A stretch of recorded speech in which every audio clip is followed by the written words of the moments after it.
Yo, what's happening, Raider Nation? It's your boy Soto here. You know what it is. Raiders versus the world. Talk about a team that the world loves to hate, your Las Vegas Raiders. All right, so owner Mark Davis gets a lot of heat, right? And he gets a lot of hate too, and he deserves some of it, okay? Under his tenure, the Raiders have not done very well whatsoever. It's been about 13 years or so, and he really hasn't had a consistent winner. You've only gone to the playoffs twice, haven't won a playoff game. It's like, what are we going to do here? What's happening? Something had to change. And I think he knew that. And I think he was trying to change. He just picked the wrong guys. He was going with too much in the past and not looking really in the future and how things can change and be different. He had something cooking a little bit with Del Rio and with McKenzie and you know, he had the Carr, Cooper, Crabtree, Mack. He had players and he had winners. It's just, I think that lure of John Gruden was so strong, and that kind of derailed everything. He broke everything down, tried to build it back up. Then he had to be let go, and he just kept floundering and floundering ever since. It's been a rough time. It's been a rough go for Mark Davis as owner. But we have to look at the fact that Mr. Al Davis really didn't teach him much. Like, he was basically like, yeah, you learn by watching. I'm going to do what I got to do to get this team to win. There's a lot of different ways to do things, and some people don't learn differently. And maybe Mark Davis was a guy that learned more by being involved as opposed to just sitting out and watching. Well, Baron Davis has a new show for the Raiders, and he interviewed Mark Davis. And we're going to take a look at a little bit of that interview, only the stuff that pertains to the Raiders. But before we do, I want to make sure everyone please like, comment, and subscribe to this video. It's the next way to support the channel. It's absolutely free to do.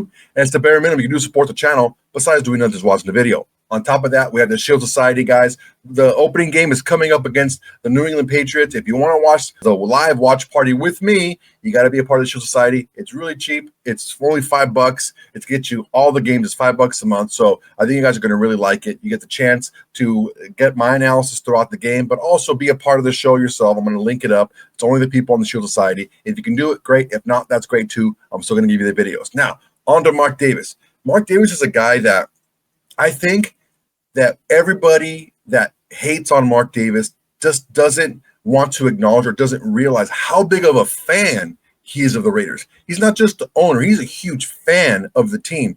And not all owners are like that. A lot of these owners are out there. They're billionaires in different sectors of the world, and their team is just something that they own. They want the team to do well because they own it. They don't have it in their blood. Mark Davis bleeds silver and black. Let's give him a little bit of slack as far as what he does and what he's done in the past, because he's trying, okay? So I'm not going to give him a full pass on everything, but let's give a little bit of a forgiving eye on a few things because he is trying new things, and I think he's stepping back a little bit more and letting people like Tom Brady, Pete Carroll, John Spike, let them run things a little bit more. And he's in there, he's writing the checks, man. So he's doing what he has to do to try to help this team win, and he wants to build a winner. So that's all we can ask for is an owner that's trying to win, and that it's just is learning from his mistakes and making better ones moving forward. So let's take a peek at the interview with Baron Davis and Mark Davis. Raiders Talk of the Nation, and this is a special show. Not only is this the first show, I have the visionary, the boss, the man behind it all. Ladies and gentlemen, give it up. Mr. Mark Davis, how are you, sir? How you doing, Baron? I'm incredible. I mean, this is a great way to start the show. Welcome to the dark side, baby. I'm loving it. It's been a long time, but we're back together again. We are back together. Talking about building organizations, talk about as a child, right? Growing up a Raider, being in the organization as a kid. What was that like? And then who were some of your favorite Raiders at the time that you connected to? You know, I was lucky to grow up with the Raiders in the Bay Area because there was a lot of social activism going on in the 60s. I was born in 55, so 65 to 70, about 70, I was 15 years old, and there was a lot of stuff going on in the Bay Area. And with the Raiders, it was a family. The social aspects of the Raiders were something that I didn't quite fully understand at the time. I always thought my dad was one of them. Yeah. Wasn't one of us. Yeah. But as time went on, I realized he was more one of us than we were. He was so far ahead of the game in social justice and giving people the opportunity to do things. So I grew up in that environment. Mm-hmm. And I used to say I didn't see color. I just saw people and all that. But as I got older and everything, I realized I did see color as well, but I also saw inside of that and past it. Yep. And that we were all together working for one common goal as a Raider and as a nation, obviously, as it went out. Absolutely. So I learned all that being a Raider. Yeah. And that's stuck with me my whole life. And so that's really been an important part of it. He was, like you said, ahead of his time as far as being able to see the future. What does the future look like? But also being able to invest in what he wanted his future to look like, what the nation would look like. And you talk about, the diversity, you talk about the character, you talk about, looking forward now, once a Raider, always a Raider legacy in the Bay Area, right? Which was one of the most, I would say, socially diverse places, right? And at the same time, one of the most socially undiverse places, right? As far as like the different suburbs to the cities. People think of us as nomads. The Raiders started out, the first couple of years in Oakland playing in San Francisco. Yep.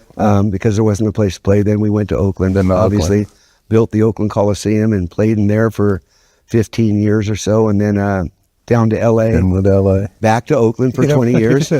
And then here to Las Vegas. So there's always a city name, and our DNA is from Oakland. Yeah. And, we'll never forget that as well. But we are the Raiders. Yes. And we stand for certain things. And again, it started with my father and what he stood for. And he had so many slogans that, we live by: pride and poise, commitment to excellence, things of that nature, that we are different, and the Raiders are different. So I'm proud to be a part of it. I'm a steward of it. I'm the one trying to take the legacy into the future in my father's name and everybody else who built this organization. And that's my role. What is that piece of advice, that thing that, I'm taking it? You gave me this, Dad. I'm taking this with me, and I'm going to move through life like this. Well, it's interesting because you observe life, and like I say, it's chess, it's not checkers. Yep. He had to fight for everything, and he loved the battle.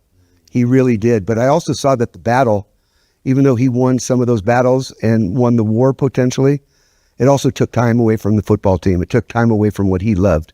It took time away from building the organization to exactly what he wanted to be, because he was doing so many other things, right, in fighting for things that he believed in. When I took over, I decided I was going to go a different route. I was going to do it with sugar rather than salt. And I was going to cooperate and try to do things so that people understood. The Raiders also understood that we needed the other teams and the other people to make success. Yes. That we couldn't just go out and play by ourselves. I think it was sugar versus salt was, I think, the difference in dynamics between the two of us. Yeah. But understanding that the Raiders are still what it's all about. I love that. Yeah. Yeah. The adage that goes around in professional football, and I hear everyone say it, take what they give you. That all sounds good to everybody, but I always went the other way. We're going to take what we want. Take me back to Oakland. Yeah. Give me a memory. Like my memory in Oakland was, I remember Warriors, Coliseum, Oracle Arena. Yep. And it was that little tunnel. So I would sneak over and try to hang out and catch some games for the Raiders. That was kind of like my fondest memory of Oakland. Can you tell me some of yours? Yeah, I mean, again, growing up in Oakland, going to junior high school, grammar school, actually, and high school. Again, the social climate was just so unique. We had the A's and the Raiders in the early mid 70s, who were a rowdy bunch of people, but they won championships. Yeah. And, the A's won, I think, three in a row at that point in time. Yeah. They were really good from really 74 to 76 or 70, something like that. Then, the Warriors with Rick Barry. Yep. I remember those days as well. We got that one. Yeah. And then the Bay Area is a unique place. And, I still have love for it and everything else. I think it was bittersweet leaving there. I don't know if people understand what the dynamics are of having a franchise. Yeah. And having to try to work together as a with the city and the county and the people and everybody else. You have to work together. Yes. Otherwise, you don't get anything Yeah, done. it's, you think about it as big business. It's, I was involved in the Charlotte Hornets moving to New Orleans. Okay. And like in one off season, it was like we drafted a player, then we moved. And the dynamic of Was that before you came to the Warriors? that was right before I came Yeah, to the Warriors. Yeah. And that dynamic is like, you need the city. The team needs the city just as much as the city needs the team. Well, Right. And California is it's really a tough place to get that message across. Yes. I'll just put it that way. Yeah. When I talk about the difference between Nevada and California is that the first word out of somebody's mouth in Nevada is not no. Yeah. If it's not yes, it's let's figure it out. Let's figure it out. Figure out how to work it. It's just such a great business environment here in Nevada because they want people to come here. They want people to work. They want them to be successful and feeling that you can work together to create something. Being in Vegas, I feel like it's a holy matrimony because I always say you get the best of Oakland, the best of LA, and everybody loves going to Vegas. You got the message. You're exactly right. If we were going to go anywhere, I thought that this was a neutral type of a site to come, that Oakland and LA could come here and enjoy it. And at the same time, trying to build a fan base here, understanding that it's going to take probably decades to be able to do that. Unless you win right away. Right. And like I say, we're winning off the field, but we haven't been winning on the field. And that's one of the issues that I'm dealing with because I feel like a failure in that respect because, again, the Raiders are about winning. And that's something I haven't been able to bring yet. And so that's obviously my challenge. But it's also building that fan base here in Nevada. And it starts with the young kids. Yeah. And they have to grow up being Raider fans.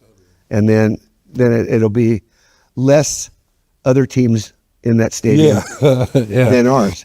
But that's the challenge that we have right now is trying to build that fan base here and the loyalty. And the staff here and the community relations department and everything are just fantastic. And the things that we're building in the community are really strong bonds. The next 10 to 20 years, everybody born here will be Raider fans. That's correct. That's exactly right. And that's the way I see it. So it's a long-term play and you got to have patience in that regard, but you got to earn it. Yeah. And you got to earn that fandom. It's interesting being involved with the Aces as well. There's 3 teams right now, 3 pro teams here. There's the Knights, who are an expansion team. Yep. Born and bred in the hearts and minds of everybody in the community. They came out of the box and won. Yeah. They've just been a model franchise and really have done a great job of being the team of Las Vegas. Yeah. There's the Raiders, who moved here from Oakland, who's an iconic brand. Right. But we kept our brand and we're keeping the Raiders and everything else and assimilating into Las Vegas. Then there's the Aces, who were in Utah, San Antonio, moved here, but they rebranded. So it almost feels like it's Las Vegas's team because they rebranded as the Aces and those things. So those are 3 different models that I've been observing in the past to see how you can be best successful. What is Mark Davis like outside of football? Really not much. It's all basically it's about this building here. Yeah. I've been spending a lot of time in this building since we came to Las Vegas and finally got a home that is really, what the Raiders deserved. I spend a lot of time here. Tom Brady. Okay. You brought Tom aboard. What is that? Yeah, I mean, I caught some passes from Tom Brady when he won his championship year when he decided to play in Tampa. Yeah. Well, you're going to bring up some bad feelings. With him? No. He was supposed to be here in 2020. Oh, he was? Well, that's what our relationship started. Got it. Was in 2020 when he was a free agent, and we talked about him coming here to play quarterback, and obviously it was a tough decision for him, and he was close to wanting to come here, but the head coach and general manager decided they wanted to go in a different direction. Yeah. So we didn't sign him. But as I got to know him through that process, I let his agent know that when he was done playing, that I would like him to be part of our organization, and let him know. And then it was a couple of years later that, he retired. And so we talked, and it wasn't an easy process, but the National Football League eventually let it happen. Yeah. And now, in fact, the other day they changed the rule on him, and he's allowed now to talk to players. Yep. I know. But that's a good thing. But it was really important for me to get some type of infrastructure on the football side of this building. I had gone after John for 6 years, Gruden, and felt he would be the person that could maybe carry the torch forward. And unfortunately, that was cut short through some unfortunate circumstances. And I feel Tom is the one now to take this organization into the future on the football side, and maybe get my failures into successes. Because I'll take all the credit if it works.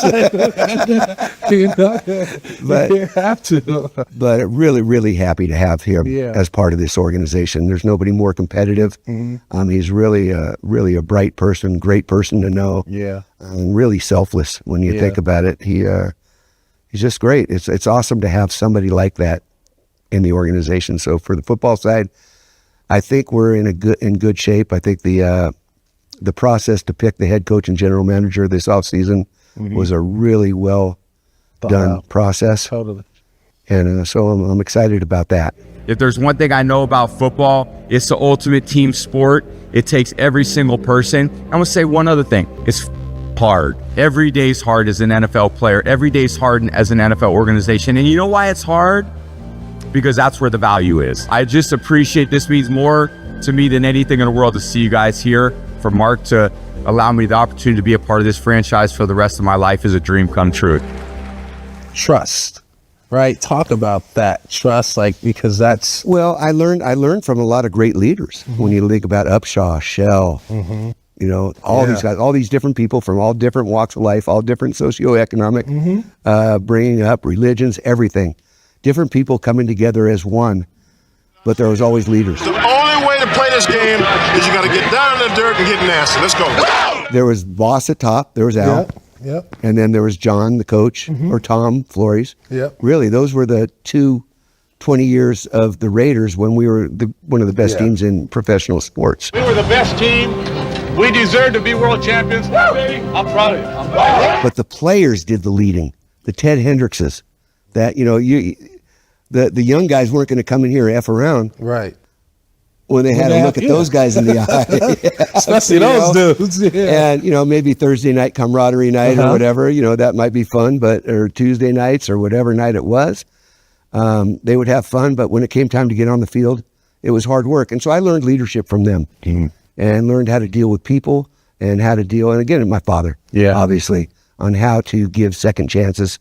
Second chances are huge. I mean, you look at, a lot of the players that are being signed, and a recent signing of Amari Cooper.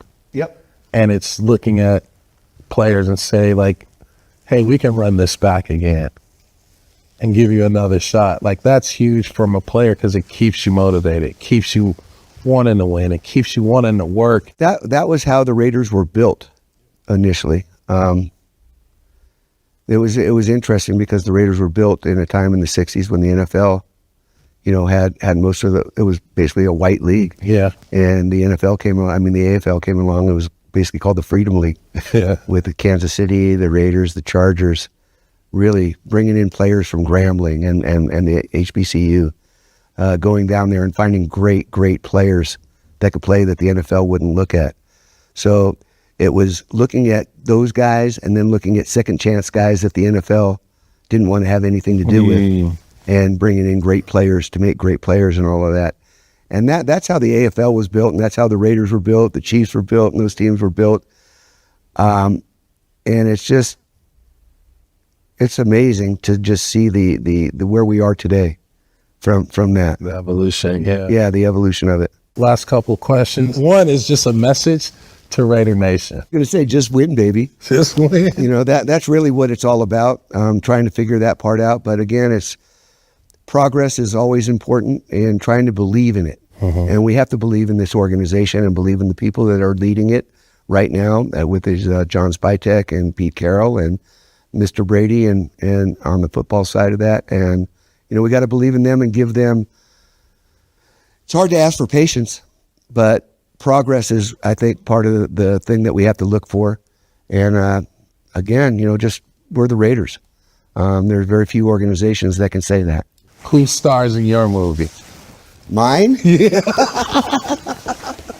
Oh man, I don't know that I have a movie yet. I don't think the script's been written. I know the video was a little long, but I really enjoyed it, man. This is the first time I think I've seen an interview like this with Mark Davis to really get to know really what his thought process is, how he put things together, and really get to see him in a little bit of a more relaxed session. This is why I like a lot of these interviews that maybe aren't like hard-hitting, journalistic type interviews, because I want these guys to open up. That's like I liked a lot of the media day interviews, because the guys opened up a little bit. You get to hear a little bit more personality from these guys, but we got to learn a little bit more about Mark Davis and his personality. And ultimately, he's always trying to win. He hasn't always made the right decisions. I think he was really focused on Jon Gruden. He said he was trying to get Jon Gruden for like 6 years before he came over, and it was starting to work a little bit, I guess, and then it just got pulled away from him. It's a tough situation, and because I think the entire time that Mark Davis was looking to get Jon Gruden, that was basically when after his father passed. He wanted to hire Jon Gruden right away, and that just wasn't possible because Jon Gruden didn't want to do it. He was making a lot of money doing TV and stuff like that. But so that is the timeline that we're looking at here. There's a lot of insight. He wanted Jon Gruden right after his dad passed, so we could get into the Hugh Jackson thing, and then Tom Cable, and we got all these different guys, and it was just always second fiddle to Jon Gruden. He finally got his guy. It got pulled out from under him, and he's been scrambling ever since. It's just a tough situation, man. It's a really tough situation to deal with because of now that you hear the timelines. It's not like, oh, well, he's just been messing around and farting around and screwing up. He had a plan. It's just, and I think Mark Davis knows he doesn't know a ton about football. Like he wants to learn more about management and ownership and be that kind of guy, as opposed to like a Jerry Jones who's all involved in all the different decisions, right? It's a good insight. Now let's talk a little bit about the Tom Brady thing, okay? The whole 2020 thing. He was supposed to be a Raider. I think this was something that a lot of us knew. Maybe some of us didn't. This was a deal that was pretty much done. Dana White says he had a big part in it, and it was going to be Gronk. Gronk said though so himself it was a done deal, but Gruden didn't want to do it. Then there's the whole soundbite of Tom Brady at the time saying they're sticking with that, mother effer, right? You have to think to yourself, who was he talking about? The quarterback at the time was Derek Carr. Was he talking about the Raiders? Who knows, man? I don't know. It seems like all the pieces start to fit. But Tom Brady wasn't an accident. Tom Brady wasn't a guy that just kind of popped up and said, hey, I want to be an owner. It took quite a few years for Tom Brady to be vetted and to be approved to be an owner. And I think from the speech that Tom Brady was giving, the whole Raiders organization, the players, the employees at the facility, it was true. The greatness is in the difficulty. It's in the exclusivity. That's where the value lies, right? Anything worth having is worth fighting for. Anything being proud of is worth going through difficulties and adversity to get it. And I think that Mark Davis has gone through a lot of adversity himself personally with the passing of his father and, fighting to get Jon Gruden, getting Jon Gruden taken away from you, and just the whole debacle of, do you keep Bisaccia, get JMD? That didn't work out. AP didn't work out. Now you got Pete Carroll, and how's all that going to work? And it's a big, huge mess in a situation that I think Mark Davis has been navigating through it with a positive attitude. And I think that from here on out, it's going to be a lot smoother sailing from the owner, Mark Davis. All right, guys, that's my time for today. Really appreciate you guys watching. Go ahead and like, comment, and subscribe to this video. It's an excellent way to support the channel. It's absolutely free to do. And it's the bare minimum you can do to support the channel besides doing nothing, just watch the video. On top of that, we have the Shield Society. If you want to join the watch party, if you want to be a part of the videos, if you want to be an exclusive watch party with me and all the other Shield Society guys, it's only $5 a month. If you can swing it, sweet. If you can't, that's cool too. You're still going to get a video every single day. On top of that, I need you guys to go ahead and tell your friends, tell your haters, tell your mamas, tell everybody. Raiders versus the world is the greatest thing going to Raider Nation today. All right, guys, it's my time. Till next time, everybody. Peace. Hey, Raider Nation. Thanks for watching. There's plenty more where that came from. Go ahead and smash that like button. Drop a comment. Make sure to subscribe and share to all your socials. It's the bare minimum you can do without doing absolutely nothing.